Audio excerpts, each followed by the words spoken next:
So when you stop implementing these things, you're going to run into problems and you will not be happy with the results that you get from even taking a synthetic, like taking a GLP-1, because you really need to pay attention to the things that you do to get there.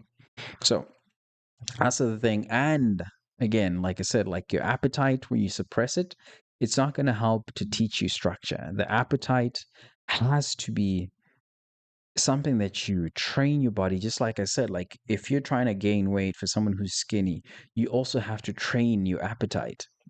You have to train your appetite if you're trying to gain weight and when you're trying to lose weight. So you have to build structure around your meals, around self control, around your nutritional understanding. Like seek knowledge to understand, like, okay, is this the best food for me?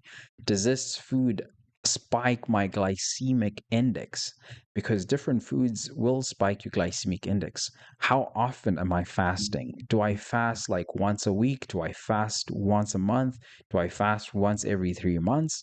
How are you approaching fasting? Have you thought about fasting? Have you thought about your including a fasting, fasting ritual into your own life? Because that's also going to help you train your self control. That's going to help train your appetite, your control for your appetite if you're someone who's just always eating. Because that's the power of fasting, because you're training discipline. You're training yourself to eat when you have to eat, and train yourself to say, okay, my body, okay, right now it feels hungry, but you're interacting psychologically. You're interacting with those hormones, the ghrelin hormone that's telling you, oh, it's time to eat, right? The cue when it's time for you to eat. So you're interacting with it. But when you feel that, right, you take time, you pray, you fast, you pray, you pause, you write down in your journal, like, okay, this is what I start thinking about when I'm fasting. This is what I start thinking about when I get hungry. So these are things that you can start doing to train yourself instead of going ahead and taking this GLP-1 or peptide. Your hunger, you can train it, right? Just like I said, when your appetite is low, you can also train your appetite to gain weight. And the same thing happens in reverse. You train your appetite, you fast.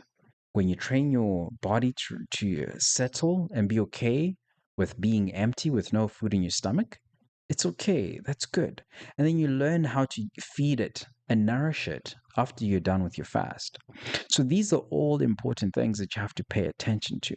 And when you pay attention to them, you realize that your body actually starts listening and starts giving back to you in your life more energy, mental clarity, more endurance, all of these things. You'll start ripping benefits from these practices and you'll lose weight. You'll start feeling happier, more confident. So these are the things that you have to really take control of. And you don't take control of these things using an injection. You have to really pause and think about this carefully, right?